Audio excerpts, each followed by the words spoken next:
Bismillahirrahmanirrahim. Assalamualaikum warahmatullahi wabarakatuh.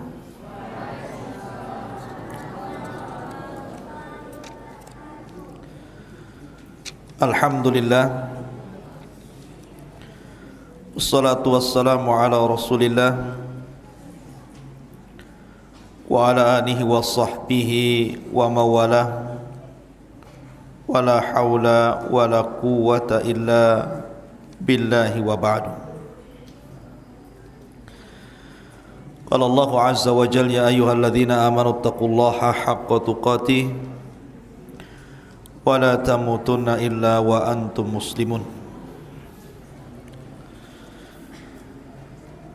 Wa qala sallallahu alaihi wasallam, man salaka tariqan yaltamisu fihi ilma sahhalallahu bihi tariqan ilal jannah. Ma'asyiral muslimin wal muslimat, santri, ikhwan dan akhwat yang dimuliakan Allah Subhanahu wa taala. Alhamdulillah, di malam hari ini kita bisa duduk kembali di Masjid Pondok Pesantren Jabal Uhud Al-Islami Tiban Batam. Dan malam ini kita akan membahas seorang a'immatud dunya, al-muhaddithun, al-imam At-Tirmidzi rahimahullahu ta'ala. Siapakah al-imam At-Tirmidzi? Bagaimana rihlah talabul ilminya, pujian-pujian ulama kepadanya, siapa guru-gurunya, siapa pula murid-muridnya, bagaimana prestasinya di dalam karya-karyanya, dan bagaimana wafatnya. Ini yang kita akan bahas tentang siapa al-Imam At-Tirmidzi rahimahullahu ta'ala. Imam Tirmidzi namanya adalah Abu Isa Muhammad ibn Isa ibni Saurah As-Sulami At-Tirmidzi. Abu Isa kunyahnya namanya Muhammad ibn Isa ibn Saurah As-Sulami At-Tirmidzi.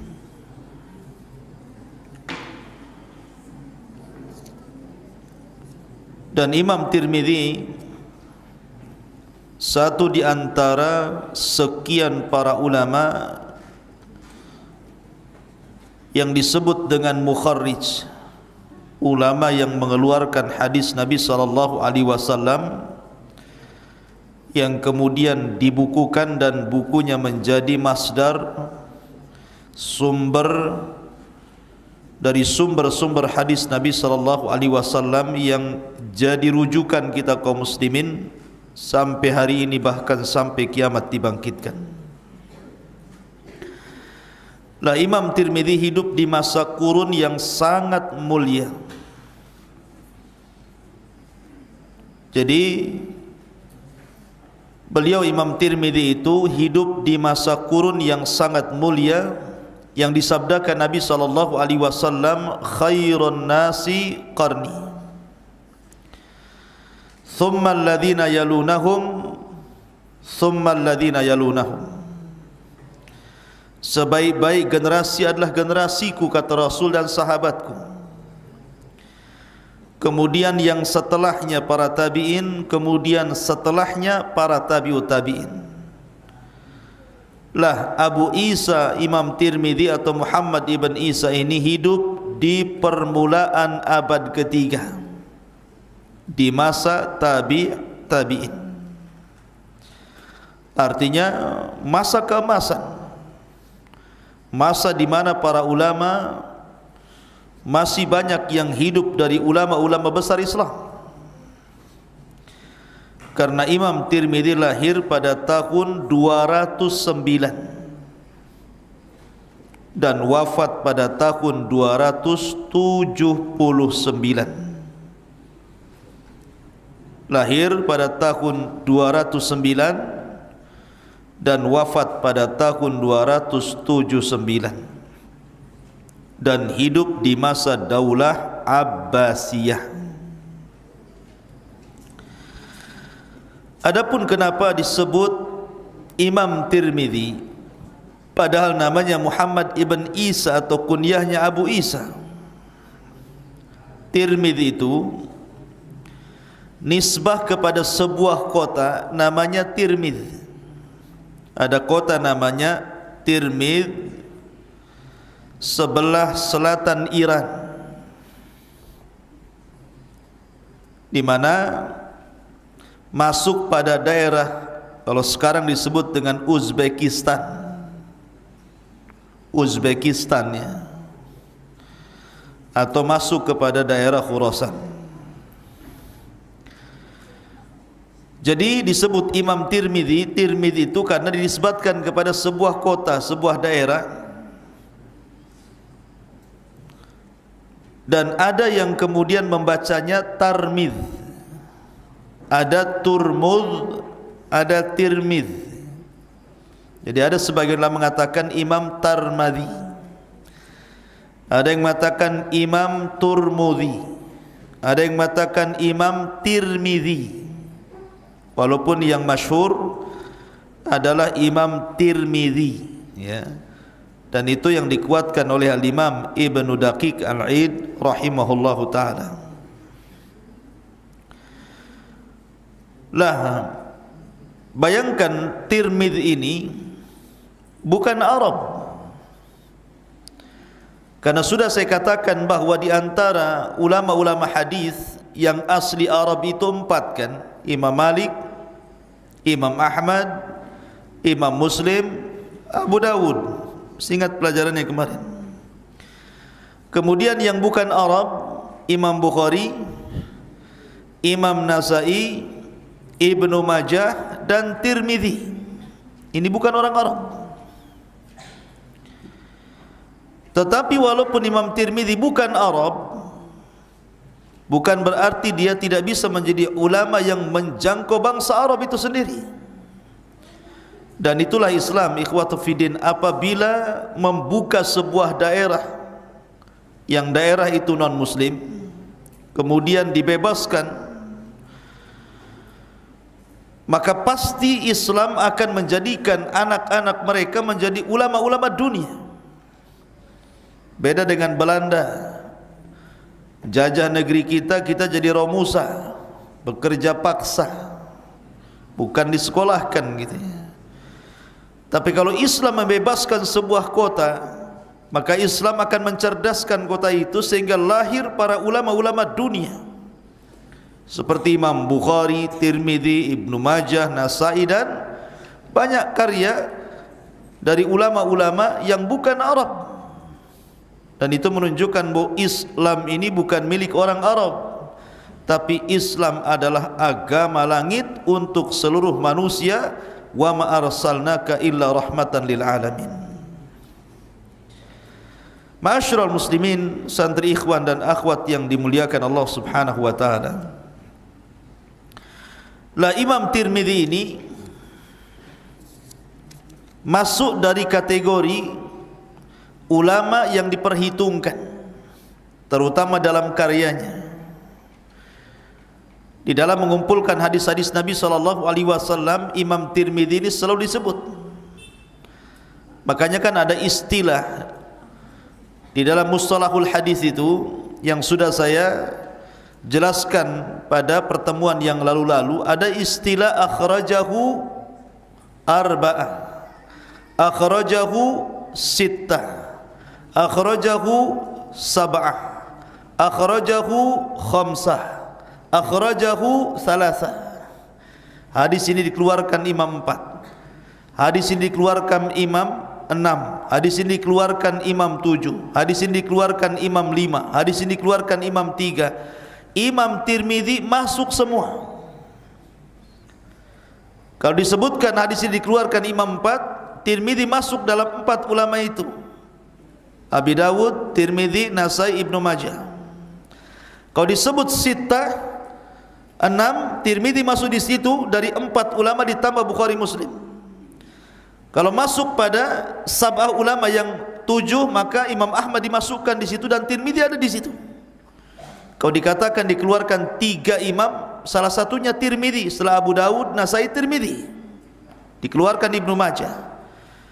Kalau disebutkan khamsah, berarti masuk padanya Imam Ahmad dan 4 imam Abu Dawud, Tirmidzi, Nasai dan Ibnu Majah. Jadi Tirmidzi masuk semua pada mustalahat hadithiyah ini. Menunjukkan bahwa ini bukan orang biasa Imam Tirmidzi ini. Bahasa kitanya bukan kaleng-kaleng, ya, tapi drum lebih besar lagi. Ya. Ma'asyiral muslimin yang dimuliakan Allah Azza wa Jalla, sebagaimana layaknya para ulama dulu, para ulama hadis, mereka suka rihlah, safar untuk mengumpulkan hadis dari berbagai macam daerah dan negara. Dan itu menunjukkan kesungguhan para ulama dulu dalam menuntut ilmu. Lah Imam Tirmidzi ini rihlah ke Hijaz. Hijaz itu Mekah dan Madinah, dan berguru kepada ulama yang ada di Mekah dan Madinah.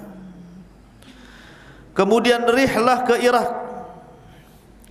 Kemudian rihlah ke Khurasan. Kemudian rihlah ke Kufah, ke Rai, Naisabur, Baghdad, sampai ke Basrah, bahkan sampai ke Bukhara, tempat lahirnya Imam Bukhari.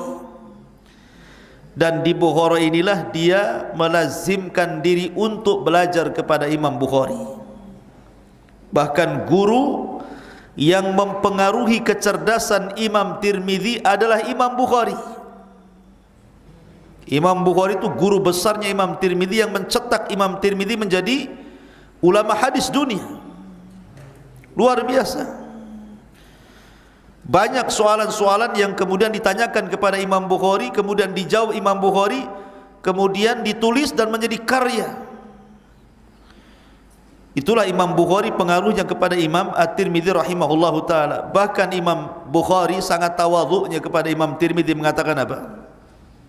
Ya Tirmidzi, man tafa'tu bika aktsar mimman tafa'ta minni. Wahai Tirmidzi, ketika aku mengajar dirimu, manfaat yang aku dapat jauh lebih banyak dibandingkan manfaat yang kau dapat.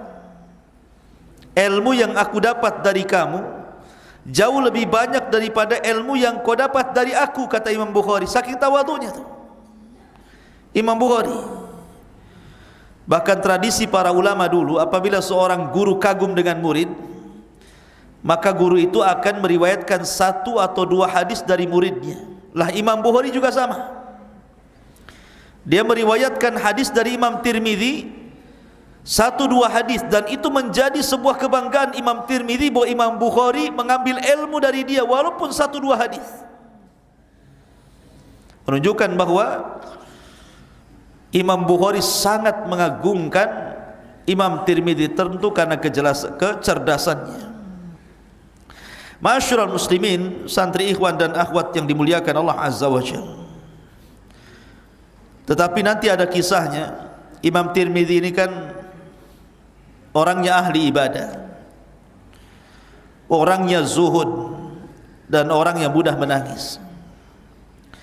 Saking banyak menangis, ada yang mengatakan akhirnya dia mengalami kebutaan di akhir hayatnya. Ada yang mengatakan bahwa sebab butanya karena dia selalu menangis karena sedih akan kematian gurunya Imam Bukhari. Wallahu a'lam. Yang jelas bahwa Imam Tirmidzi dia buta di akhir hayatnya. Adapun yang mengatakan dia buta dari lahir tidak benar.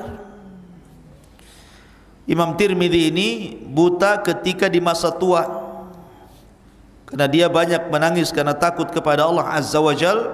Ada juga yang mengatakan sebab butanya karena dia sedih akan kematian gurunya Imam Bukhari, sehingga dia banyak menangis, akhirnya mengalami kebutaan di akhir hayatnya. Ma'asyiral muslimin wal muslimat rahimani wa rahimakumullah. Taib. Imam Tirmidzi ikhwan adalah tanda dari tanda kebesaran Allah.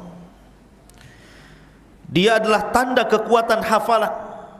Bagaimana ulama dulu itu kalau menghafal luar biasa, sekali dengar langsung hafal.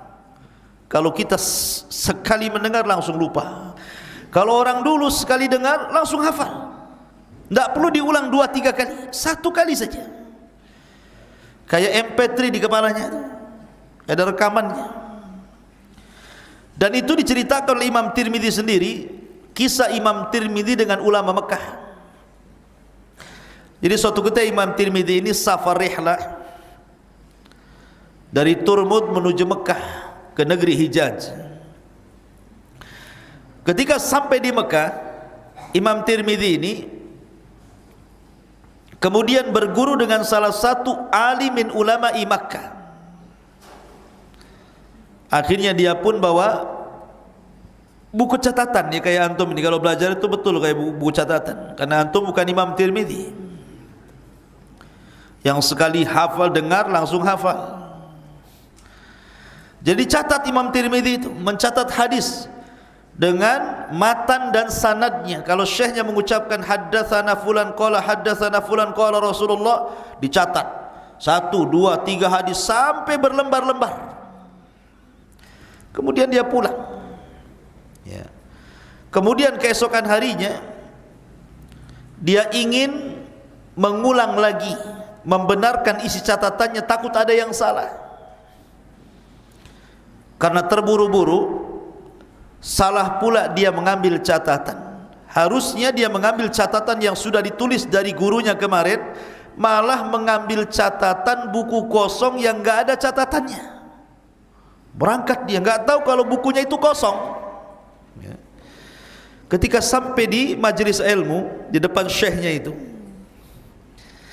kemudian, dan ini tradisi para ulama, ird namanya, memberitahukan betul enggak catatan ini.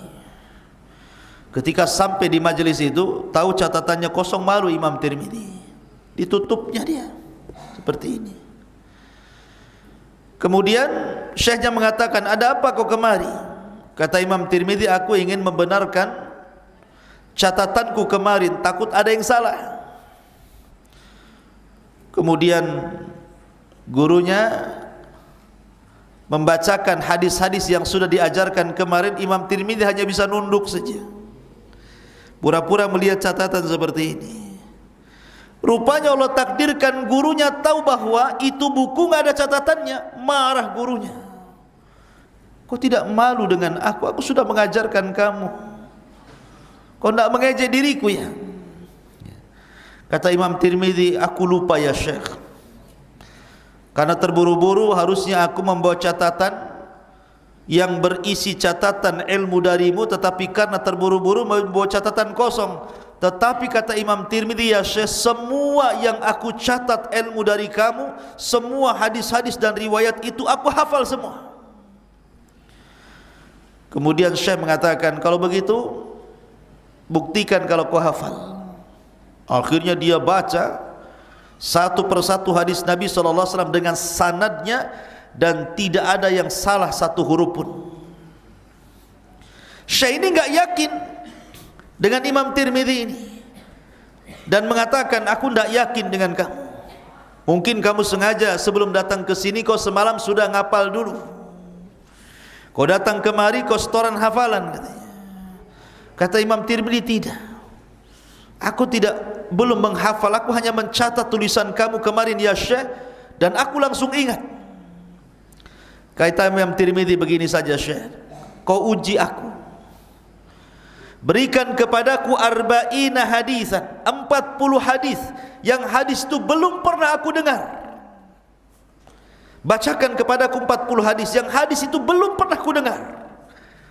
Akhirnya Syekh membacakan 40 hadis dengan matan dan sanadnya, dan hadis itu belum pernah didengar Imam Tirmidzi. Selesai membaca 40 hadis, Imam Tirmidzi mengulangnya kembali tanpa ada satu huruf pun yang salah. Bayangkan, ya. Kata Syekhnya, demi Allah aku tidak melihat orang semisalmu dalam kekuatan hafalan. Antum hafal Arba'in Nawawi berapa hari? Arba'in Nawawi itu sambil nongkrong lah di bawah kasur itu ya, nggak hafal-hafal. Ini sekali dengar 40 hadis loh, hari itu dibacakan, hari itu pula dia hafal. Tuh orang dulu, kenapa kekuatan hafalannya luar biasa coba? Karena di dalam pemikiran mereka itu tidak ada lain kecuali karena cinta dengan ilmu. Karena di zaman itu belum ada handphone, sibuk main handphone ya. Di zaman itu belum ada mainan, belum ada hal-hal yang melalaikan, memang ibadah saja. Sehingga wajar kalau Allah berikan kekuatan hafalan yang luar biasa. Itulah ulama dulu, cintakan dengan ilmu dengan rihlah. Kalau sekarang ini cinta ilmu satu sisi, cinta futsal, cinta sepak bola, cinta olahraga yang lainnya. Jadi 50-50, kadang belajar, kadang main futsal. Cinta mancing, tahu mancing? Mancing, orang melamun mancing itu. Apa yang dilamunkan coba? Ikan tak dapat, diem saja. Coba bagus bawa Quran ya sambil mancing, kan mantap tuh. Satu kali mancing 1 juz, berarti 30 mancing 30 juz. Nggak ada dapat ikan, mampir ke pasar, beli di pasar. Ma'asyiral muslimin yang dimuliakan Allah Azza wa Jalla. Taib, itu bukti kekuatan hafalan Imam At-Tirmidzi atau Tirmidzi rahimahullahu taala. Kemudian juga Imam Tirmidzi, ikhwan yang dimuliakan Allah Azza wa Jalla, selain memang orangnya zuhud, suka menangis, wara dan begitu seterusnya, Imam Tirmidzi ini memang dilebihkan oleh Allah Subhanahu wa taala bukan hanya kekuatan hafalan tapi kecerdasan. Bayangkan dia rangkum dalam kitab sunannya itu semua madzhabul arba, fikih mazhab 4 dia gabungkan itu. Ketika dia belajar di Kufah untuk mendapatkan pengetahuan tentang mazhab Ashabur Ra'i atau mazhab Abu Hanifah, dia cari murid-muridnya Abu Hanifah. Belajarlah kepada Ibnu Abi Layla dan kepada murid-murid Imam Abi Hanifah yang lainnya atau murid dari murid-murid Abu Hanifah, dan memperdalam mazhab Hanafi. Kemudian dia berangkat ke Hijaz, ke Mekah dan Madinah. Maka dia berusaha untuk mendalami fikihnya Imam Malik. Belajarlah kepada Ishaq ibn Musa al-Ansari, muridnya Imam Malik. Ishaq ibn Musa al-Ansari, muridnya Imam Malik, maka dia perdalam mazhab Maliki. Kemudian dia juga belajar mazhab Syafi'i, baik fatwa Imam Syafi'i yang lama ataupun fatwa Imam Syafi'i yang baru. Dalam istilah mereka ada qaulul qadim, ada qaul jadid. Maka belajarlah dari Al-Hasan Az-Za'farani, Al-Hasan Az-Za'farani, pendapat Imam Syafi'i yang lama. Kemudian belajar kepada Rabi ibn Sulaiman, madhab Syafi'i yang baru. Karena madhab Baghdad beda dengan madhab Mesir. Ketika Imam Syafi'i di Baghdad, itu fatwanya beda. Ketika dia rihlah kemudian menetap di Mesir, 99% fatwanya diganti. Makanya ada istilah qaul qadim, ada qaul jadid Imam Syafi'i itu. Kemudian dia dalami juga madhabnya Ahmad bin Hanbal, Ishaq ibn Rahawai, Sufyan al-Thawri, sehingga betul-betul Imam Tirmidzi menguasai madhab para ulama. Disitulah Allah berikan kecerdasan fikihnya Imam Tirmidzi, bukan hanya sekedar mengumpulkan hadis, tetapi dia gabungkan antara hadis dan fikih. Itulah Imam Tirmidzi rahimahullahu taala. Taib, bagaimana pujian para ulama? Karena seseorang itu dianggap memiliki keutamaan kalau dipuji banyak orang. Kayak antum ini cerdas, banyak orang muji, oh si fulan ini masya Allah cerdas sekali. Berarti memang direkomendasikan orang itu orang cerdas. Sama dengan orang ngomong, si anu tuh bego tuh. Ya berarti memang bego dia kan begitu. Ya kalau semua orang ngomong begitu, ya. Tapi kalau semua orang memuji, apalagi yang memujinya ini orang bukan orang biasa kan, berarti itu tazkiyah namanya. Rekomendasi. Lah Imam Tirmidzi ikhwan, dikatakan oleh para ulama, Al-Imam As-Sam'ani mengatakan apa? Imamu asrihi bila munazi, ahadul a'immatil ladzina yuqtada bihim fi ilmil hadis. Imam Tirmidzi itu imam besar di zamannya, tidak ada khilaf para ulama, dan dia adalah imam yang patut diikuti ilmunya, terutama dalam funun hadis, dalam bidang hadis Nabi sallallahu alaihi wasallam. Kemudian juga Al-Imam Al-Hakim, ma'ruf Imam Hakim yang ngarang kitab Mustadrak itu. Imam rawahu Hakim, kita sering mendengar. Imam Hakim mengatakan, sami'tu Umar ibn Allaq, aku mendengar Umar bin Allaq berkata, matal Bukhari falam yatruk li Khurasani mithla Abi Isa fil ilmi wal hifdi wal wara'i waz zuhdi. Subhanallah. Katanya Imam Hakim, ketika Imam Bukhari meninggal di Khurasan, maka tidak ada yang bisa menggantikan posisi Imam Bukhari kecuali Imam Tirmidzi, baik pada pengetahuannya, baik pada hafalannya, baik pada waraknya, baik pada zuhudnya. Oh, luar biasa. Jadi Imam Bukhari itu digeser ketika meninggal, posisinya diambil oleh Imam Tirmidzi. Itu menurut Al-Hakim dalam perkataannya Sahibul Mustadrak. Dan lihat perkataan Imam Ibnu Katsir yang mengatakan, ahadu a'immati hada sya'ni fi zamani. Dia adalah satu di antara para ulama yang memiliki pengetahuan dalam bidangnya. Bahkan Imam Ibnu Katsir mengatakan, kana Tirmidzi imaman hafidhan lahu tasanif hasanah min hal jami al-kabir wa huwa ahsanul kutub. Imam Tirmidzi itu adalah seorang imam, seorang hafid, pemilik karya yang baik. Di antaranya adalah Jami' al-Kabir, dan itulah sebaik-baiknya kitab yang dikarang beliau. Taib. Sekarang siapa guru-gurunya? Siapa guru-guru Al-Imam At-Tirmidzi dan siapa muridnya? Ma'asyiral muslimin, ikhwan akhwat yang dimuliakan Allah Azza wa Jalla. Saya katakan tadi bahwa Imam Tirmidzi ini sezaman dengan beberapa ulama yang mengeluarkan hadis Nabi sallallahu alaihi wasallam. Jadi dia sezaman dengan Abi Dawud, sezaman dengan Nasai gitu ya. Sezaman dengan Ibnu Majah, Bukhari, Muslim, itu sezaman. Bahkan Bukhari, Muslim gurunya, Abi Dawud juga gurunya. Tetapi Imam Tirmidzi pun berserikat dalam guru-guru mereka juga. Terkadang saya ngajar Imam Bukhari, Muslim, Abi Dawud kumpul juga di satu kelas. Jadi berjumpa dengan guru-gurunya, gitu ya. Lah, dan itu kecerdasan Imam Tirmidzi. Tetapi dari imam-imam pengeluar hadis ini, yang paling berpengaruh guru besarnya adalah, saya ulangi dari tadi, siapa? Imam Bukhari.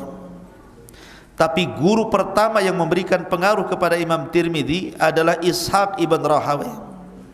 Ishaq ibn Rahawayh. Kemudian Qutaibah ibn Sa'id. Ya, itu yang paling berpengaruh tuh, Ishaq ibn Rahawayh, Qutaibah ibn Sa'id, kemudian Mahmud ibn Ghailan. Mahmud ibn Ghailan, selain daripada Abu Zur'ah, Ali bin Madini, kemudian juga Abu Dawud, Imam Muslim, itu semua gurunya. Ya, gurunya daripada Imam Tirmidzi. Kemudian murid-muridnya dari Imam Tirmidzi ini, banyak murid-muridnya menjadi ulama besar. Di antaranya Ahmad ibn Ali Al-Muqri, Ahmad ibn Ali Al-Muqri, Abu Bakar Ahmad ibn Ismail As-Samarqandi,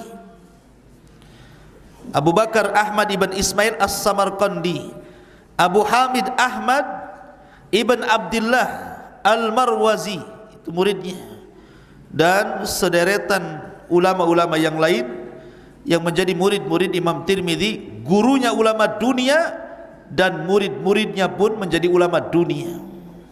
Jadi guru-gurunya yang ulama dunia itu mencetak Imam Tirmidzi menjadi ulama dunia, dan dari Imam Tirmidzi lahirlah ulama-ulama dunia juga dari murid-muridnya. Luar biasa. Itulah Imam At-Tirmidzi rahimahullahu taala. Lah Imam Tirmidzi, ma'asyiral muslimin yang dimuliakan Allah Azza wa Jalla, tadi sudah saya sebutkan bahwa Imam Tirmidzi ini lahir pada tahun 2009 dan wafat pada tahun 2079 akhirnya. Artinya beliau kurang lebih memiliki usia 70 tahun ya.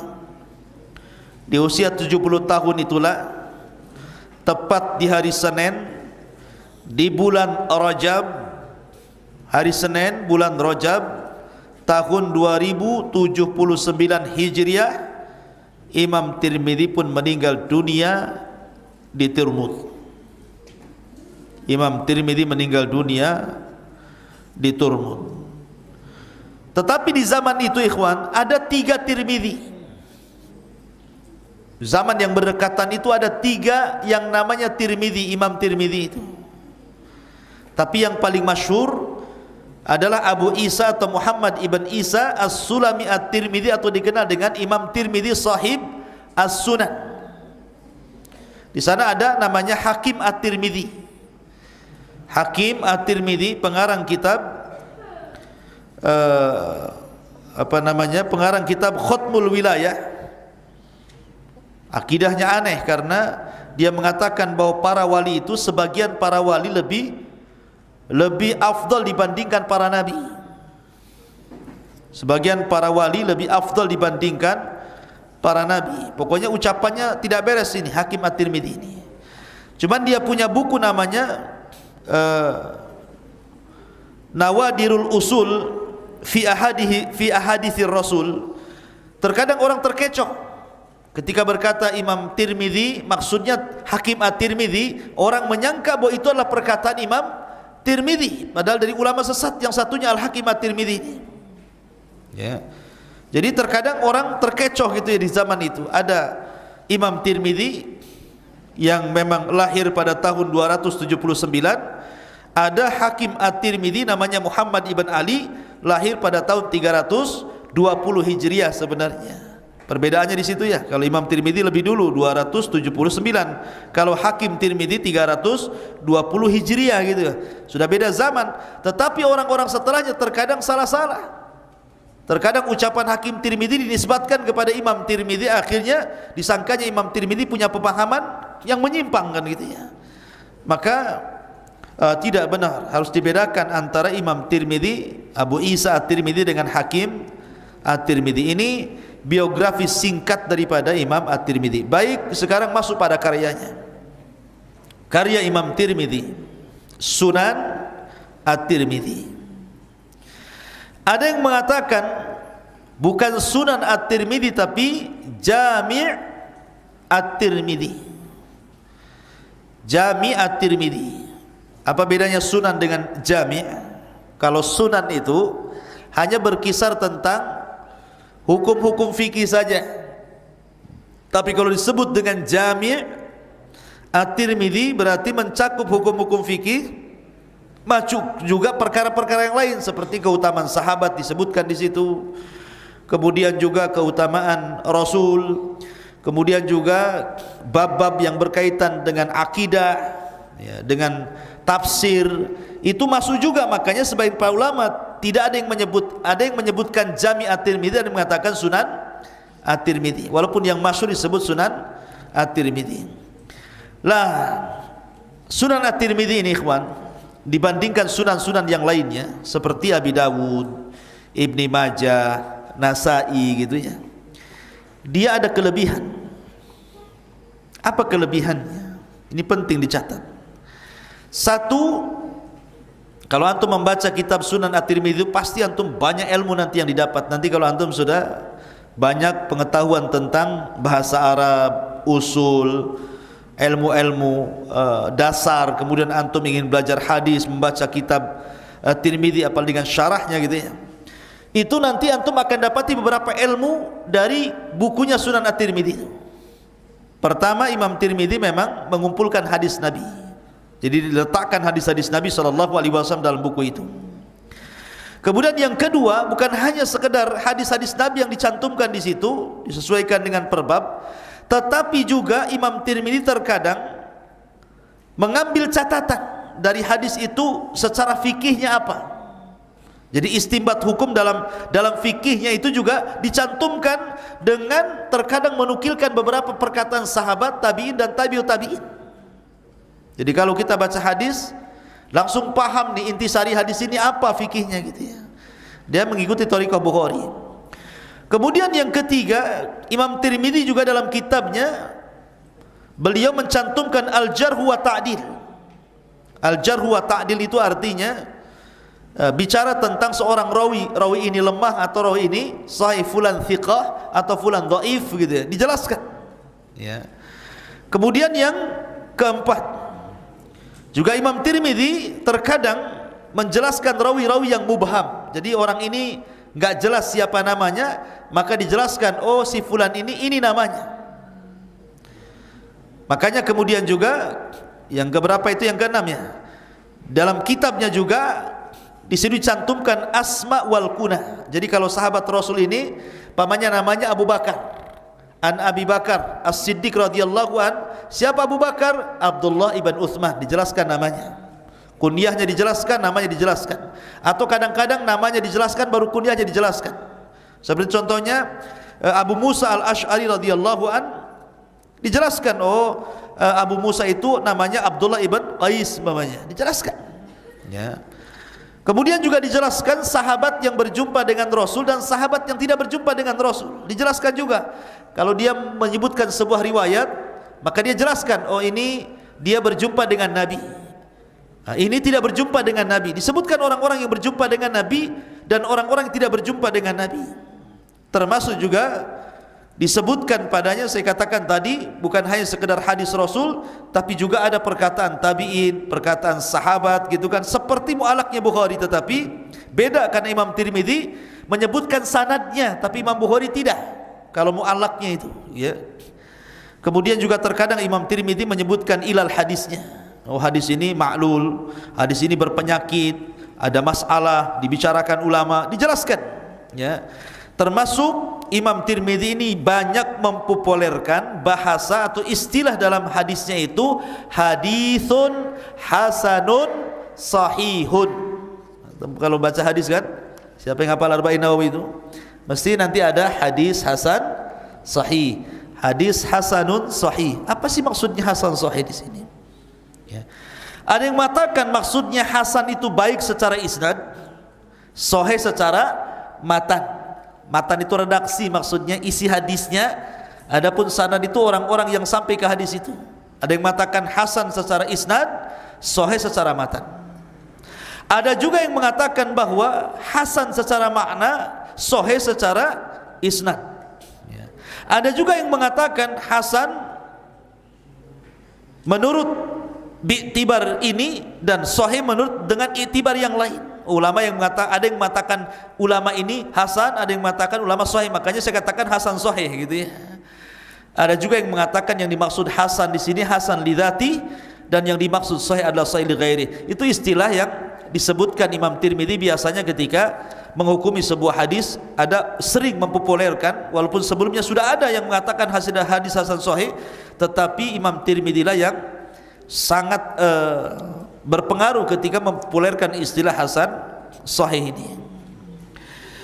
Intinya bahwa ikhwatu fillah muliakan Allah Azza wa Jal, karena karya Imam Tirmidzi ini luar biasa, makanya kemudian banyak para ulama itu yang mensyarah kitab beliau Imam Tirmidzi rahimahullahu taala.